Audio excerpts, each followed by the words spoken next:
Business advisory committee BAC की बैठक होने वाली है। चंडीगढ़ में यह बैठक होगी, BAC की बैठक होगी और इस बैठक में विधानसभा के सत्र की शीतकालीन सत्र की अवधि पर अंतिम मोहर लगेगी। कल से हरियाणा के विधानसभा के शीतकालीन सत्र की शुरुआत होनी है।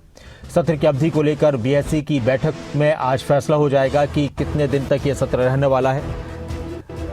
इस बैठक में हरियाणा विधानसभा के स्पीकर हरविंद्र कल्याण, हरियाणा के मुख्यमंत्री नायब सिंह सैनी, नेता विपक्ष भूपेंद्र सिंह हुड्डा, संसदीय कार्य मंत्री महिपाल ढांडा, इनेलो की तरफ से शायद अर्जुन चौटाला, इनके अलावा कृष्ण कुमार बेदी, गीता भुक्कल भी मौजूद रह सकते हैं और एक निर्दलीय विधायक भी।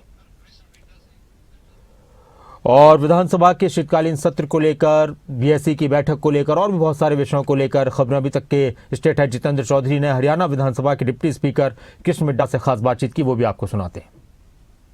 हमारे साथ हरियाणा विधानसभा के डिप्टी स्पीकर हैं, उनसे हम बात करेंगे। कृष्ण मिड्डा जी हैं।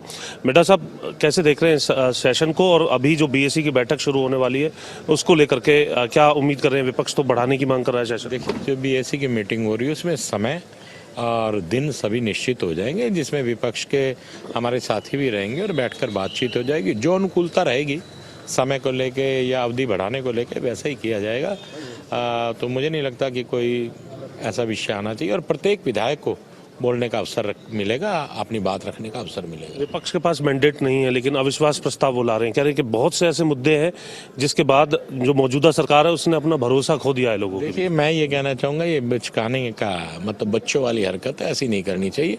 जब लोगों ने आपको नकार ही दिया, जनता आपको लगातार नकार रही है, चाहे हरियाणा रहा, चाहे दिल्ली रहा, चाहे बिहार रहा, चाहे महाराष्ट्र रहा, सब जगह तो आपको नकारा जा रहा है। उसके बाद ऐसे क्या मुद्दे रह गए जो आप लेके आना चाहते हैं? और आपको मालूम है कि आप लोग मतलब आपके पास मेंबर्स भी नहीं है, तो फिर मुझे नहीं लगता ऐसा कुछ करना चाहिए। ये तो अपना मजाक उड़वाने वाली बात है और पब्लिक भी इन पर हंसेगी। लेकिन वो कह रहे हैं कि जो एजेंसीज हैं, जो स्वतंत्र स्वायत्त संस्थाएं हैं, उनका बीजेपी दुरुपयोग कर रही है। आज ED के खिलाफ जो है प्रदर्शन किया है इसी प्रकार का, जो नेशनल हेराल्ड जो केस था उसको लेकर। देखिए, ये हमेशा कांग्रेस हमेशा कहती आ रही है, कभी वोट चोरी का इल्जाम लगाती है, कभी इन एजेंसियों के ऊपर ये लगाती है कि BJP अपने पास से चला रही। ऐसा कुछ नहीं है साहब। बात ये है कि ये लोग कहते हैं ना कि नरेंद्र मोदी जी या भारतीय जनता पार्टी वोटों की चोरी करती है। साहब, वोटों की चोरी नहीं, हम दिल की चोरी करते हैं। जिस प्रकार से ये कहा जा सकता है ना कि ब्रिज में भगवान कृष्ण चोरी करते थे लोगों के दिलों की, तो नरेंद्र मोदी ने दिलों की चोरी की है, ना कि वोटों की चोरी। अमित शाह जी के भाषण का पूरा असर दिख रहा है आप? नहीं, बात असर वाली नहीं है। जो बात सच्चाई है सामने है, ठीक है, उन्होंने बात रखी, वो हमारे ये कह सकते हैं कि हमारे आला कमान है और उनके बारे में सुनना भी चाहिए। और वैसे भी आप इस बात को देख सकते हैं कि ऐसा हुआ है कि नहीं है।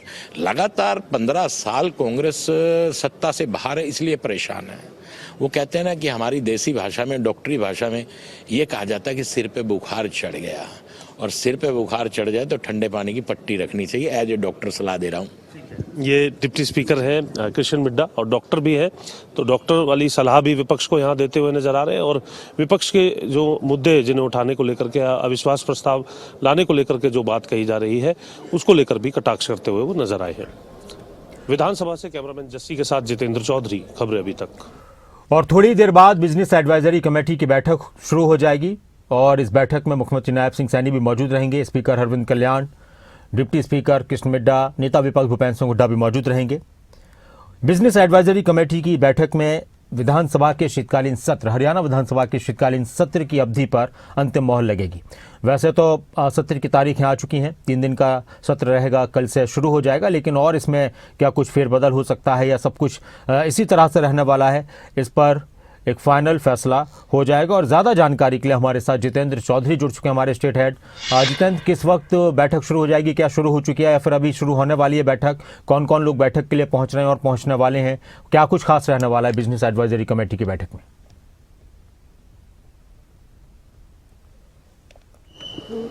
देखिए, बिल्कुल बिजनेस एडवाइजरी कमेटी की ये बैठक है। अब से कुछ ही देर पहले मुख्यमंत्री नायब सैनी भी यहाँ पर पहुंचे हैं, स्पीकर हरविंद्र कल्याण अंदर मौजूद है, डिप्टी स्पीकर पहुंच चुके हैं, नेता प्रतिपक्ष भूपेंद्र हुड्डा जो है यहाँ पर पहुंच चुके हैं, जो वरिष्ठ विधायक है कांग्रेस की गीता भुक्कल यहाँ पर पहुंच चुकी हैं, कृष्ण कुमार बेदी यहाँ पर पहुंच चुके हैं, महिपाल ढांडा इस वक्त बैठक के लिए मौजूद है।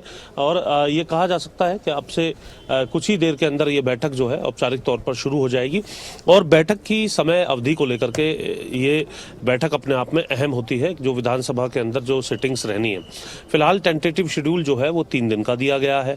18, 19 और 22 तारीख का शेड्यूल जो है अभी तक टेंटेटिव शेड्यूल के तौर पर है, लेकिन बीएसी की बैठक में ही फाइनल मोहर लगाने का काम किया जाता है कि शेड्यूल क्या रहेगा। एक और जहां नेता प्रतिपक्ष भूपेंद्र हुड्डा कई ऐसे मुद्दे जो रहे हैं, जो अनसुलझे मुद्दे हैं कई दशकों से, जिस पर स्पेशल सेशन की मांग कर रहे हैं, चाहे वो एसवाईएल का मुद्दा हो, अलग विधानसभा का मुद्दा हो, इन मुद्दों को लेकर के स्पेशल सेशन की वो मांग कर रहे थे। तो क्या आज हो रही इस बैठक में अलग से एक दिन चर्चा के लिए मांगा जा सकता है? इस पर खास तौर से नजर रहेगी। इसके अलावा अविश्वास प्रस्ताव की बात सरकार के खिलाफ लाने की बात विपक्ष की तरफ से कही जा रही है। तो ऐसी स्थिति में क्या उसको लेकर के जो एक लंबी चर्चा रह सकती है, अगर उसको मंजूर करने की स्थिति बनती है, तो उस पर भी ये देखना होगा कि उन तमाम बातों को ध्यान में रखते हुए भी क्या किसी प्रकार का शेड्यूल में परिवर्तन होता है। हालांकि अब से कुछ ही देर पहले हमने डिप्टी स्पीकर जो है उनसे भी बात की।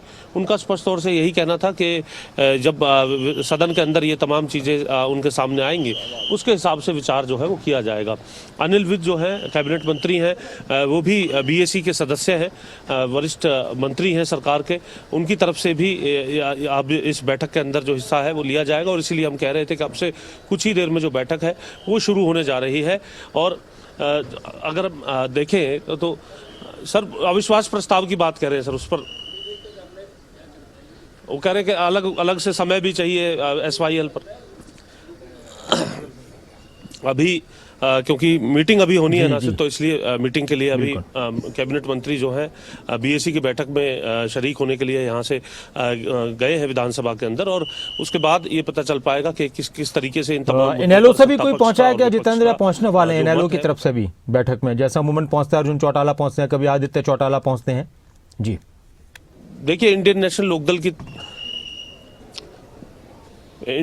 लोकदल की तरफ से विशेष आमंत्रित सदस्य जो हैं वो अर्जुन चौटाला है, लेकिन अभी तक अगर हम बात करें वो नहीं पहुंचे। हो सकता है बैठक से कुछ देर पहले ही, क्योंकि कई विधायक जो हैं यहाँ पर मौजूद थे, कमेटियों की भी बैठक होती है, अगर वो अंदर होंगे तो ऐसी स्थिति में बैठक के अंदर वो मौजूद रह सकते हैं। लेकिन फिलहाल अगर हम बात करें अभी तक जो 3 बजे की बैठक के अनुसार जो आने का जो सिलसिला था, उसमें अभी अर्जुन चौटाला जो है वो अंदर जाते हुए हमें ये कह सकते हैं नहीं नजर आए। लेकिन बैठक के अंदर क्या वो मौजूद है ये स्पष्ट तौर से कहना अभी मुमकिन नहीं है। एक और बस एक संक्षिप्त में आपसे एक जवाब की क्या लग रहा है, कुछ ऐसी संभावना है कि दिन बढ़ाए जा सकते हैं या दिन 3 ही रहेंगे? कुछ कार्यवाही का जो टाइमिंग है उसको शायद बढ़ा दिया जाए, ऐसा हो सकता है? देखिए इन सभी संभावनाओं को लेकर के किस तरीके से सरकार विधेयक लाने जा रही है, किन मुद्दों को विपक्ष उठाने जा रहा है, उसकी एक विस्तृत चर्चा इस प्रकार की बैठक के अंदर होती है। तो ऐसी स्थिति में बैठक के बाद ही स्पष्ट तौर से ये पता चल पाएगा नासिर, क्योंकि बैठक में इन तमाम पहलुओं पर चर्चा होती है और उस अनुसार विपक्ष की तरफ से मांग भी की जाती है। सत्ता पक्ष की तरफ से भी ये बताया जाता है कि कितना बिजनेस जो है उनके पास है। हालांकि उसका टेंटेटिव शेड्यूल हो चुका है, लेकिन विपक्ष की तरफ से ये देखना होगा। पिछली बार भी हमने देखा था कि एक दिन भेंट चढ़ा था इस बात की, कानून व्यवस्था को लेकर के ही जो काम रोको प्रस्ताव कांग्रेस लेकर के आई थी। तो अभी ये देखना है कि इस बैठक में कौन कौन से तर्क दिए जाते हैं और वाकई ये बैठक जो है वो इसी शेड्यूल पर फाइनल मोहर लगाने का काम करती है। वो बढ़ता है या नहीं बढ़ता, ये बैठक के बाद ही स्पष्ट हो पाएगा। शुक्रिया आपका इस पूरी जानकारी के लिए, बातचीत के लिए जितेंद्र, और आपसे अपडेट लेते रहेंगे। जब ये बैठक खत्म होगी तब भी आपसे बात करेंगे। तो बैठक शुरू हो चुकी है बिजनेस एडवाइजरी कमेटी की, और शीतकालीन सत्र की अवधि पर अंतिम मोहर लगाने के लिए ये बैठक चल रही है। इसमें चर्चा चल रही है। मुख्यमंत्री नायब सिंह सैनी, स्पीकर हरविंद कल्याण, बीजेपी के और भी नेता, कैबिनेट मंत्री महिपाल ढांडा भी मौजूद हैं, डिप्टी स्पीकर कृष्ण मिड्डा मौजूद हैं, नेता विपक्ष भूपेंद्र सिंह हुड्डा, कांग्रेस के वरिष्ठ विधायक गीता भुक्कल भी इस बैठक में मौजूद, अनिल विज भी पहुंचे हुए हैं बैठक में, और बैठक चल रही है।